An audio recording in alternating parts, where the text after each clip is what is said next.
अरे मैडम, कहाँ जा रही हो इतनी सुबह सुबह? हमें भी ले चलो। साहब, दूध लेने जा रही थी। अरे वाह, दूध पियोगी मैडम? हमें भी पिलाओ। रास्ता दीजिए, मुझे देर हो रही है। अरे मैडम, कहाँ जा रही हो इतनी सुबह सुबह? हमें भी ले चलो। तमीज से बात कीजिए, आप लोग वर्दी में हैं। ओहो मैडम, अब हमें तहजीब सिखाएंगी? चलो अपनी आईडी दिखाओ। मैं यहीं पास में रहती हूँ, मेरे पास अभी कोई पहचान पत्र नहीं है। पहचान नहीं है? चल भाई, केस बन गया। उस्ताद, लगता है रात भर का धंधा करके आ रही है। हिम्मत कैसे हुई तुम्हारी मुझे छूने की? मैं एक नागरिक हूँ। ज्यादा नाटक मत कर, चुपचाप जीप में बैठ, थाने में सारी हेकड़ी निकल जाएगी। ठीक है, थाने चलो, मैं तुम्हारे इंस्पेक्टर से ही बात करूंगी। सुबह के करीब 6 बजे थे। चारों ओर गहरा सन्नाटा फैला था। तभी इंदौर शहर के सबसे पॉश इलाके में बने सरकारी बंगले का पिछला दरवाजा धीरे से खुला। बाहर निकली आईपीएस अनन्या शर्मा, जिले की सबसे सख्त और बहादुर अफसर। उम्र कोई 25 साल, लेकिन आज वह अफसर नहीं, एक आम औरत जैसी लग रही थी। उन्होंने साधारण स्लीवलेस व्हाइट टॉप और ब्लैक जीन्स पहन रखी थी। बाल करीने से जोड़े में बंधे हुए थे और हाथ में स्टील का दूध का डिब्बा। अपनी पहचान, पर्स और रिवॉल्वर सब घर पर छोड़कर वह बिना गाड़ी और सुरक्षा के पीछे की गली से धीरे धीरे बाहर निकल गई। उनके दिमाग में बस एक ख्याल था, बस 5 मिनट का काम है, दूध लेकर आती हूं। उन्हें क्या पता था कि यही 5 मिनट उनकी पूरी जिंदगी का और उनके पूरे सिस्टम का सबसे बड़ा सबक बनने वाले थे। गली के नुक्कड़ तक सब ठीक था, लेकिन जैसे ही वह मुख्य सड़क के मोड़ पर पहुंची, वहां एक पुलिस की जीप खड़ी थी। डायल 100 वाली नहीं, बल्कि थाने की नीली जीप, और जीप के बोनट पर टेक लगाकर 3 पुलिस वाले खड़े थे। पहला था हवलदार बलवीर सिंह, उम्र कोई 42 से 43, भारी भरकम शरीर। खाकी वर्दी के ऊपर के 2 बटन खुले थे, आंखें ऐसी लाल जैसे रात भर सोए ना हो या शायद कुछ और किया हो। दूसरा था सिपाही राहुल, नया लड़का, 21-22 साल का, दुबला पतला, लेकिन अकड़ ऐसी जैसे जिले का मालिक यही हो। मुंह में चिंगम थी जिसे वह चबड़ चबड़ करके चबा रहा था। और तीसरा था सब इंस्पेक्टर विकास, 33 साल का। वह थोड़ा संकोची लग रहा था। वर्दी तो ठीक ठाक थी, लेकिन चेहरे पर एक घबराहट थी। तीनों ने भयंकर शराब पी रखी थी। रात की गश्त खत्म हो चुकी थी, लेकिन घर जाने से पहले शायद इन लोगों ने ड्यूटी का तनाव कम करने के लिए देसी ठेके पर पूजा कर ली थी। जैसे ही अनन्या उस मोड़ से गुजरी, बलवीर सिंह की नजरों ने उन्हें पकड़ लिया। एक अकेली औरत, हाथ में दूध का डिब्बा, इतनी सुबह। अरे मैडम, बलवीर सिंह ने भारी लड़खड़ाती आवाज में कहा। अनन्या रुकी। उन्हें लगा शायद रास्ता पूछना होगा। कहां जा रही हैं इतनी सुबह सुबह? बलवीर ने कहा, और उसकी आंखों में एक अजीब सी चमक थी। अनन्या ने उनकी वर्दी देखी, उनकी लाल आंखें देखी। वह 1 सेकंड में समझ गई कि ये पुलिस वाले ड्यूटी पर नहीं, शिकार पर हैं। उन्होंने अपनी आवाज को जितना हो सके सामान्य रखा। दूध लेने जा रही हूं, डेयरी बस सामने ही है। राहुल ने चिंगम चबाते हुए एक भद्दी सीटी मारी। अरे वाह, दूध पियोगी मैडम? हमें भी पिलाओ। अनन्या ने उसे घूर कर देखा। रास्ता दीजिए, मुझे देर हो रही है। अरे तेवर तो देखो इसके। राहुल हंसा और बलवीर सिंह को कोहनी मारी। बलवीर उस्ताद, लगता है कोई बड़ी मैडम है, किसी नेता वेता की पीए होगी जो इतनी अकड़ में है। पीए, यह शब्द अनन्या के कानों में पिघले हुए शीशे की तरह उतरा। गुस्से से अंदर का खून खौल उठा। उन्हें अपनी ट्रेनिंग याद आई। एक ही किक में वह राहुल का जबड़ा तोड़ सकती थी, लेकिन उन्होंने खुद को रोका और एक गहरी सांस ली। तमीज से बात कीजिए, आप लोग वर्दी में हैं। बलवीर सिंह अब उनके रास्ते में आकर खड़ा हो गया। ओहो मैडम, तो हमें तमीज सिखाएंगी?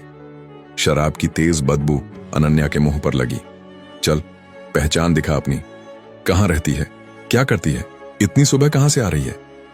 अनन्या ने शांति से कहा, मैं दूध लेने जा रही हूं, मेरे पास कोई पहचान नहीं है, मैं यहीं पास में रहती हूं। राहुल ने ठाका लगाया। पहचान नहीं है? बिना पहचान के घूम रही है? चल भाई, केस बन गया। उस्ताद, लगता है रात भर का धंधा करके आ रही है और सुबह सुबह दूध वाली बन गई, बड़ी चालू है। बलवीर सिंह ने अनन्या की तरफ हाथ बढ़ाया। चल, या तो यहीं पहचान दे या थाने चल। अनन्या का गुस्सा 7वें आसमान पर था। हिम्मत कैसे हुई तुम्हारी मुझे छूने की? मैं एक नागरिक हूं, किसी अपराधी की तरह बात मत करो। नागरिक? राहुल जोर से हंसा। चल ज्यादा नाटक मत कर, थाने ले चलते हैं, वहां इंस्पेक्टर साहब के सामने सारी हेकड़ी निकल जाएगी। अनन्या ने देखा कि अब बात हाथ से निकल रही है। उन्होंने कहा, ठीक है थाने चलो, मैं तुम्हारे इंस्पेक्टर से ही बात करूंगी। उन्हें लगा था कि थाने का नाम सुनकर ये लोग शायद डर जाएंगे, लेकिन हुआ उल्टा। अरे वाह, खुद थाने चलने को तैयार है। राहुल ने बलवीर को आंख मारी। लगता है रेड तय करना है। चल उस्ताद, जीप में बिठा, वहीं पूछताछ करते हैं। इससे पहले कि अनन्या कुछ समझ पाती, राहुल ने जबरदस्ती उनका हाथ पकड़ लिया। अनन्या चीखी, छोड़ो मेरा हाथ। बलवीर सिंह ने गुर्राते हुए कहा, चुपचाप बैठ जा जीप में। दोनों ने मिलकर अनन्या को लगभग घसीटते हुए जीप में धकेल दिया। उनका दूध का डिब्बा सड़क पर गिर गया। अनन्या की आंखों में अपमान और गुस्सा था। उन्हें महसूस हो रहा था कि एक आम औरत होना इस देश में कितना बड़ा गुनाह है। जीप स्टार्ट हुई। अनन्या ने खुद को संभाला। उन्होंने अपनी स्लीवलेस व्हाइट टॉप और ब्लैक जीन्स ठीक की। आंसू उनकी आंखों में थे, लेकिन उन्होंने उन्हें बाहर नहीं आने दिया। ठीक है बच्चों, खेल तुम लोगों ने शुरू किया है, खत्म मैं करूंगी। उन्होंने अपने दिमाग के घोड़े दौड़ा दिए। वह अब सबूत इकट्ठा करने लगी। उन्होंने बलवीर सिंह का नाम, जो उसकी नेम प्लेट पर धुंधला सा दिख रहा था, और राहुल का चेहरा अपने दिमाग में स्कैन कर लिया। जीप का नंबर, थाने का रास्ता, सब कुछ। उन्होंने सोच लिया था कि आज अगर वह आईपीएस ना भी होती तो भी इन लोगों को सबक सिखाती, लेकिन अब जब वह आईपीएस थी तो वह सिर्फ इन्हें नहीं बल्कि उस पूरे सिस्टम को सबक सिखाएगी जो ऐसे दरिंदों को वर्दी पहनाकर सड़कों पर खुला छोड़ देता है। जीप खड़खड़ाते हुए विजयनगर थाने के गेट से अंदर घुसी। राहुल ने अनन्या को जीप से लगभग धक्का देते हुए उतारा। चल अंदर आ। अनन्या शांति से अंदर चली गई। मुंशी ने, जो शायद सो रहा था, एक आंख खोलकर देखा और जमाई लेते हुए पूछा, कौन है बे राहुल? राहुल ने लापरवाही से कहा, अरे कुछ नहीं पंडित, एक मैडम है, ज्यादा जुबान चला रही थी, उस्ताद ले आए, पूछताछ करनी है। पूछताछ, यह शब्द अनन्या के कानों में चुभा। बलवीर सिंह, जो अब तक थोड़ा लड़खड़ा रहा था, मुंशी के पास गया। पंडित, रात की रिपोर्ट में एक आवारागर्दी का केस डाल देना। लिख दे, एक औरत संदिग्ध हालत में घूम रही थी। पंडित ने सिर हिला दिया। यह रोज का काम था। बलवीर ने राहुल को इशारा किया, ले चल इसे अंदर। थाने के पिछले हिस्से में एक छोटा सा कमरा था। शायद वह रिकॉर्ड रूम जैसा कुछ था, जहां पुरानी पेटियां और टूटी कुर्सियां पड़ी थीं। वहां रोशनी भी कम थी।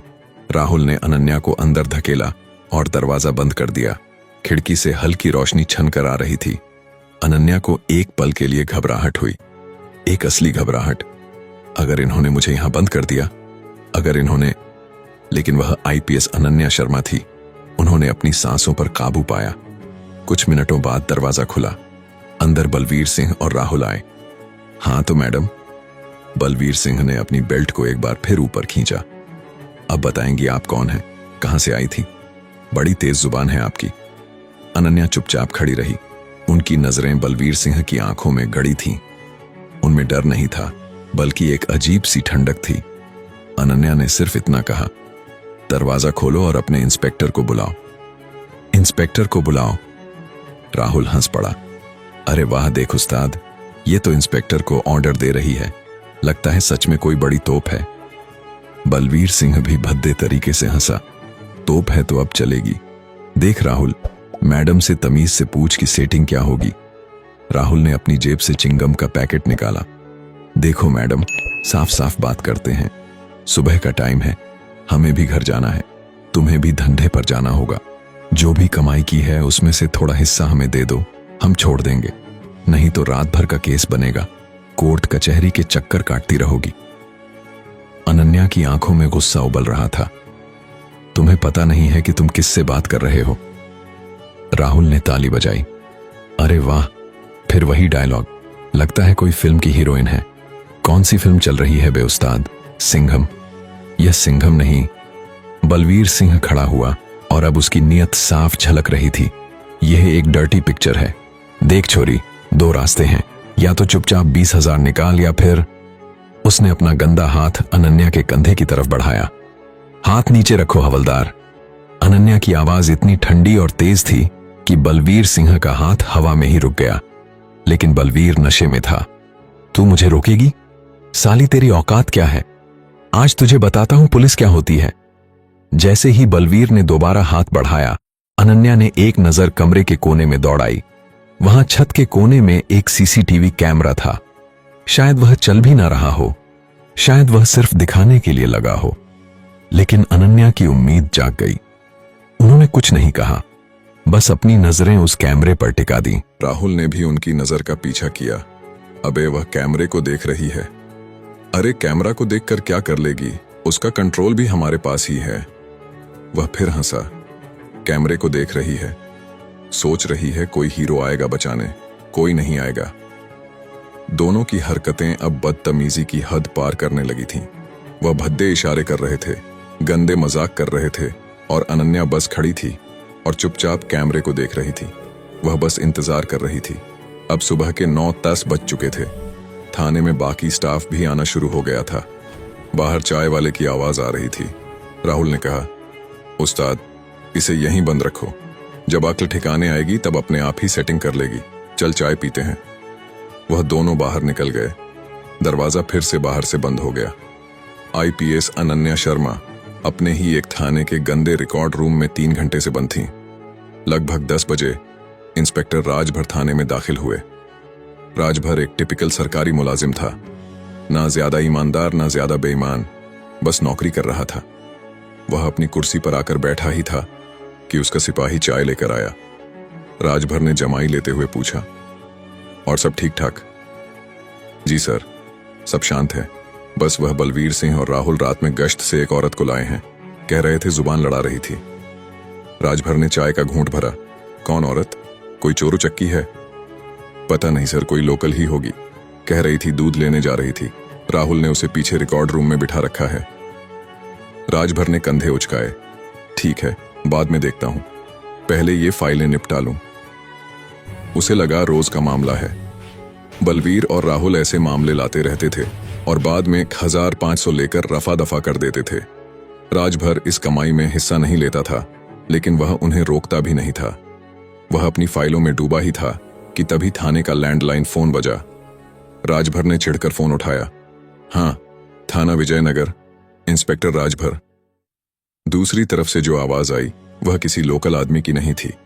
वह सदी हुई भारी आवाज सिटी कंट्रोल रूम के इंचार्ज की थी। इंस्पेक्टर राजभर, मैं डीजीपी ऑफिस से बोल रहा हूं। अनन्या मैम का फोन सुबह 7 बजे से नॉट रीचेबल जा रहा है। क्या वे आपके इलाके में किसी रेड पर हैं? सर के पास खबर है कि आईपीएस अनन्या मैम सुबह सादे कपड़ों में बिना बताए बंगले से निकली थीं। जरा अपने कांस्टेबलों से पता करो, उन्हें कोई अज्ञात महिला या कुछ संदिग्ध दिखा हो तो। राजभर का दिमाग शून्य हो गया। अज्ञात महिला? सुबह 8:30 बजे जुबान लड़ा रही थी। बलवीर सिंह और राहुल, रिकॉर्ड रूम। हे भगवान, नहीं, यह नहीं हो सकता। राजभर के हाथ कांपने लगे। उसके हाथ से फोन छूट गया। कड़क की आवाज के साथ रिसीवर जमीन पर गिर गया। पसीने की बूंदें उसकी कनपट्टियों से बहकर कॉलर तक पहुंच गईं। वह अपनी कुर्सी से ऐसे उठा जैसे उसे बिच्छू ने डंक मार दिया हो। वह औरत, वह चिल्लाया, वह औरत जो सुबह लाए थे कहां है? राहुल जो बाहर चाय पी रहा था भाग कर आया। सर, कौन सी औरत? वह तो पीछे कमरे में है। राजभर का चेहरा पीला पड़ गया था। कौन से कमरे में? सर, रिकॉर्ड रूम में। राजभर भागा। उसके पैरों के नीचे से जमीन खिसक गई थी। मर गए। आज तो सस्पेंड होना पक्का है। वह भी अगर जिंदा बचा तो। वह रिकॉर्ड रूम की तरफ भागा। जेब से चाबियों का गुच्छा निकालते हुए राजभर ने कांपते हाथों से रिकॉर्ड रूम का ताला खोला। खट करके दरवाजा खोला। अंदर पीली बत्ती की रोशनी में वही स्लीवलेस व्हाइट टॉप और ब्लैक जीन्स पहने औरत खड़ी थी। शांत, एकदम शांत। लेकिन उसकी आंखें शांत नहीं थीं, वह जल रही थीं। राजभर ने उन्हें देखते ही पहचान लिया। हालांकि उसने अनन्या शर्मा को हमेशा वर्दी में ही देखा था, लेकिन वह चेहरा, वह तेवर, वह कैसे भूल सकता था? मैडम। राजभर की जुबान लड़खड़ा गई। आप यहां? राहुल जो पीछे खड़ा था उसका मुंह खुला का खुला रह गया। सर, ये आईपीएस अनन्या शर्मा मैम हैं। राजभर चीखा। बलवीर सिंह, जो अब तक नशे से जाग कर थाने आया था, यह नजारा देखकर वहीं जम गया। अनन्या शर्मा ने राजभर की तरफ देखा। उन्होंने कुछ नहीं कहा, बस एक कदम आगे बढ़ाया। राजभर डर के मारे 2 कदम पीछे हट गया। मैडम, वो मुझे पता नहीं था। इन हरामखोरों ने। Shut up inspector. अनन्या की आवाज अब वह सुबह वाली आम औरत की नहीं थी। यह आईपीएस अनन्या शर्मा की आवाज थी, इतनी तेज कि थाने की दीवारें कांप गईं। अनन्या बाहर निकली। मुंशी, कहां है तुम्हारा सीसीटीवी मॉनिटर? मुंशी कांपते हुए बोला। जी मैडम, वो इंस्पेक्टर साहब के केबिन में है। अनन्या सीधे राजभर के केबिन में घुसी। पिछले 3 घंटे की रिकॉर्डिंग प्ले करो, अभी। राजभर ने कांपते हाथों से कंप्यूटर ऑन किया। सीसीटीवी फुटेज चल रहा था। बलवीर सिंह का झूठ पकड़ा गया था। स्क्रीन पर सब कुछ साफ दिख गया। कैसे जीप से उन्हें धकेला गया, कैसे उन्हें रिकॉर्ड रूम में बंद किया गया, कैसे बलवीर सिंह और राहुल अंदर आए, कैसे उन्होंने भद्दे इशारे किए, कैसे उन्होंने पैसे मांगे, कैसे बलवीर ने हाथ बढ़ाने की कोशिश की। सब कुछ ऑडियो के साथ रिकॉर्ड हो रहा था। राजभर ने जैसे ही फुटेज देखी, वह धड़ाम से अपनी कुर्सी पर गिर गया। मैडम, मैं बर्बाद हो गया। अनन्या ने फुटेज को सेव किया और पेन ड्राइव में कॉपी किया। अनन्या ने ठंडी आवाज में कहा, इंस्पेक्टर राजभर, तुम सस्पेंड हो अभी इसी वक्त। नहीं मैडम, प्लीज मैडम। मैंने कहा तुम सस्पेंड हो और अब मेरा फोन लाओ। राजभर ने मोबाइल फोन कांपते हुए अनन्या की तरफ बढ़ाया। अनन्या ने पहला नंबर डायल किया। डीआईजी साहब, मैं आईपीएस अनन्या शर्मा बोल रही हूं। हाँ, मैं ठीक हूं। आप तुरंत अपनी टीम के साथ विजयनगर थाना पहुंचिए, इमीडिएटली। दूसरा फोन महिला आयोग की चेयरपर्सन को और तीसरा फोन सारे न्यूज चैनलों के हेड को। फोन रखते ही अनन्या ने राजभर की तरफ देखा। वे तीनों कहां हैं? अगले 15 मिनट में विजयनगर थाना एक छावनी में तब्दील हो गया। लाल बत्ती वाली गाड़ियां, डीआईजी साहब, सिटी मजिस्ट्रेट सब भागे चले आ रहे थे। उनके पीछे पीछे मीडिया की वैन का तांता लग गया।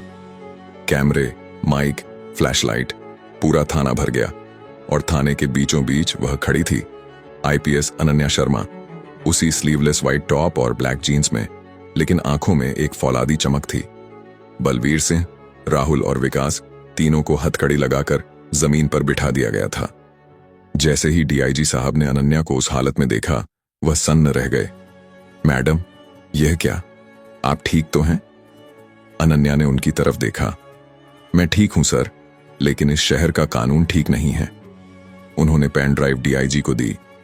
यह सबूत है कि कैसे आपकी नाक के नीचे इंदौर के एक थाने में पुलिस वाले सुबह सुबह एक अकेली औरत को दूध की जगह इंसाफ मांगने पर मजबूर करते हैं।